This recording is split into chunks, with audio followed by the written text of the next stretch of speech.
오늘 함께 보실 하나님의 말씀은 신명기 22장 1절에서 12절까지의 말씀입니다. 신명기 22장 1절에서 12절까지의 말씀입니다. 우리 한 목소리로 합독하도록 하겠습니다.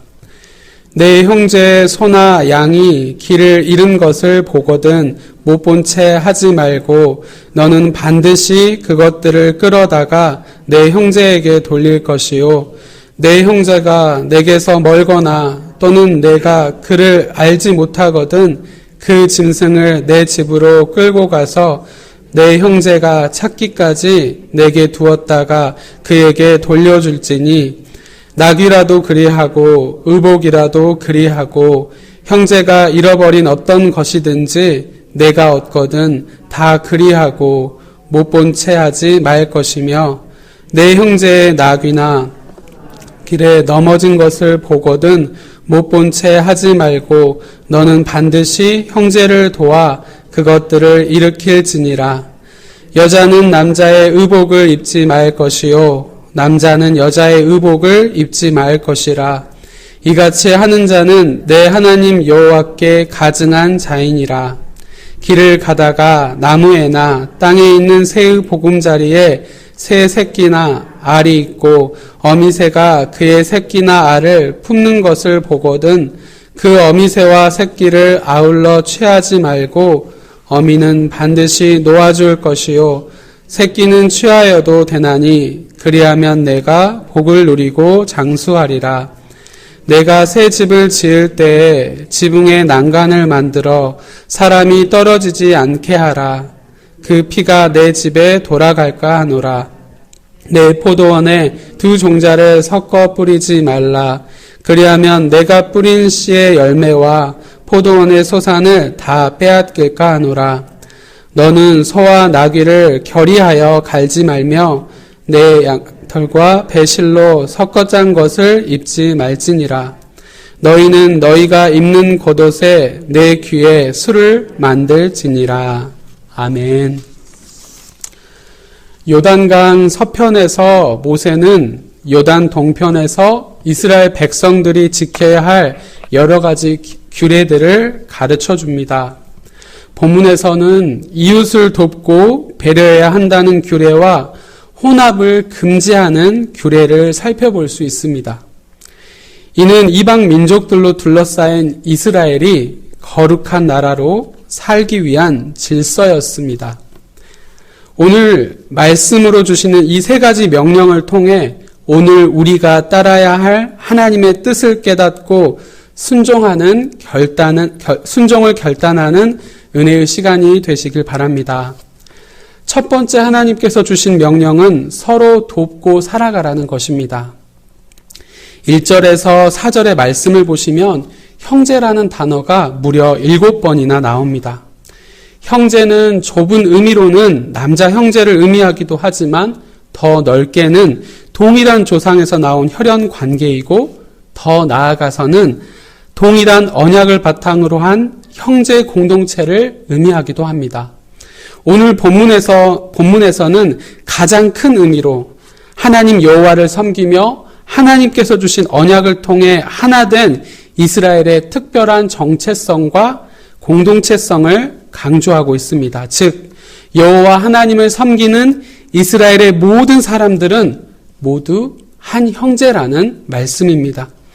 따라서 형제된 이웃의 잃어버린 소유물을 습득했을 경우에는 하나님의 명령에 따라 반드시 돌려주어야 했습니다. 그 주인이 먼 곳에 살거나 누군지 모르는 경우라 할지라도 이 원칙은 그대로 적용되었습니다. 또한 곤란한 상황에 처한 이웃이 있으면 하나님의 명령에 따라 반드시 도와주어야 했습니다. 4절의 말씀처럼 나귀나 소가 등에 짐을 지고 가다가 짐이 무거워서 너무 힘들어 넘어졌을 경우 일어나지 못할 경우가 있었습니다. 이런 경우에는 일단 나귀가 짐을 지고 있는 그 짐을 다시 내리고 그 쓰러진 짐승을 일으킨 다음에 다시 그 모든 무거운 짐을 들어 짐승에 실어야 했습니다. 이 일은 개인이 혼자서 처리하기 힘든 일이었습니다. 형제가 이런 곤란한 상황에 처한 것을 보면 하나님께서는 반드시 도와주어야 한다고 명령하고 계시는 것입니다. 당시 이스라엘 백성이 이 명령을 기억하고 순종하여 서로 세워가는 믿음의 공동체를 만들 수 있었습니다. 오늘날 성도된 우리도 서로 가깝지 않거나 불편한 관계라 하더라도 하나님의 백성은 믿음의 형제 간에는 서로 배려하며 살아가야 함을 말씀하고 계시는 것입니다. 그것이 성도들에게 하나님이 바라시는 이방인들과 구별되어지는 하나님 백성의 순전한 모습이기 때문입니다. 두 번째 명령은 생명을 중시하라는 것입니다. 하나님께서 창조하신 피조물들을 귀하게 여기라는 말씀입니다.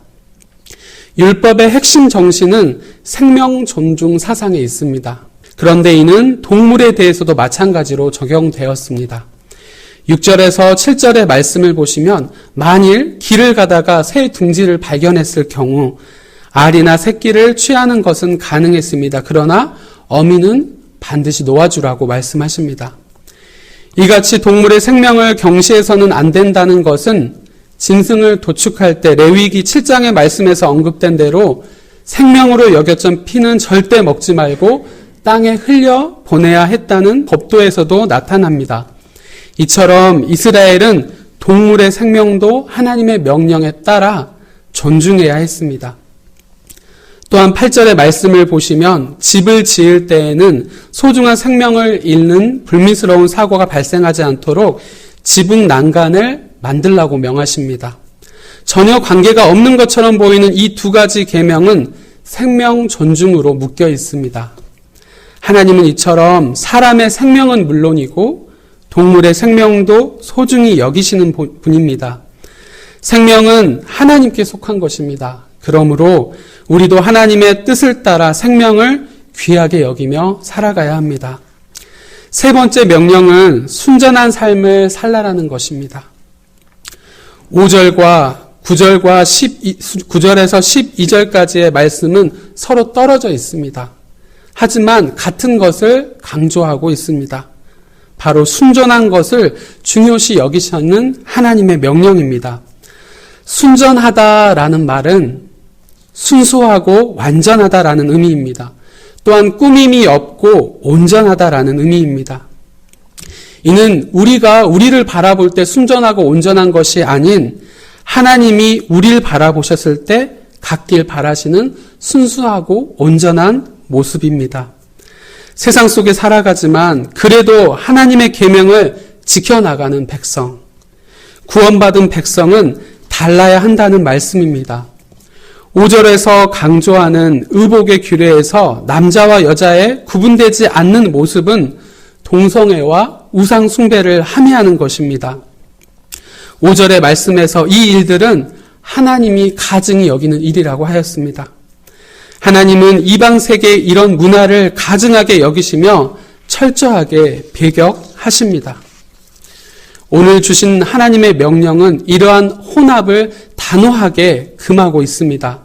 9절의 말씀처럼 두 종자를 한 밭에 뿌려서도 안 되고 10절의 말씀처럼 서로 다른 가축이 함께 밭을 갈게 해서도 안 됩니다.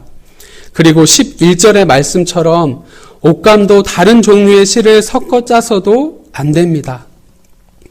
이는 앞으로 가나안 땅에 정착하며 살게 될 이스라엘이 주변 나라와 혼합하는 것에 대한 경고와도 연결됩니다.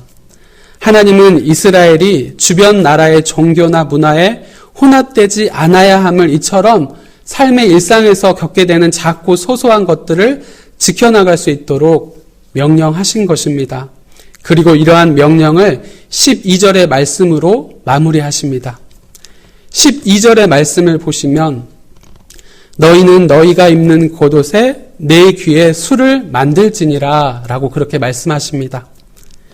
겉옷에 내 귀에 술을 만들라고 하셨는데 이 술은 하나님의 법도를 기억하게 하는 그런 도구였습니다. 내 귀에 달린 술을 보면서 나는 하나님의 백성이다. 나는 오늘 또 말씀을 지키며 하나님 마음에 합당한 자로 살아가리라 라고 다짐하며 결단하는 것을 하나님께서는 바라셨던 것입니다. 하나님이 택하신 백성 이스라엘이 일상에서 하나님의 법도를 기억하고 지킴으로써 구별되어 순전한 하나님의 거룩한 백성이 되길 바라셨던 것입니다. 사랑하는 성도 여러분, 성도는 구약시대의 모든 율법 조항을 온전히 지키지는 못합니다. 하지만 그 율법에 담겨있는 하나님의 뜻을 따라 살아가야 합니다. 우리는 이웃의 어려움을 보면 적극적으로 도와야 하며 생명을 존중히 여기며 이 땅에 잔인한 문화가 사라지게 해야 하고 세상의 악한 문화를 스스로 경계해야 합니다. 일상의 작은 것 하나에서도 세상과 구별된 하나님의 백성임을 우리는 오늘 또 드러내야 함을 말씀하고 있습니다. 바라기는 이 귀한 새벽, 귀한 시간을 하나님께 먼저 드려 구별된 하루를 시작하는 우리부터 오늘 하루 하나님의 말씀을 기억하고 순종하며 살아갈 수 있길 바랍니다. 하나님께서 주신 이웃사랑을 실천하며 드러내는 삶의 작은 모습들에서 그리스도인 된 순전한 하나님의 백성으로 오늘 주어진 시간을 하나하나 채워나갈 수 있길 바랍니다. 세상에 동화되어 맛을 잃어가는 소금이 아니라 늘 말씀을 가까이 하고 하나님 주신 계명을 기억하고 지켜나아가 더욱 맛있는 소금, 더욱 밝은 빛을 비추는 빛으로서 오늘 하루를 하나님 보시기에 순전한 천국 백성으로 살아갈 수 있길 간절히 소망합니다. 기도하겠습니다.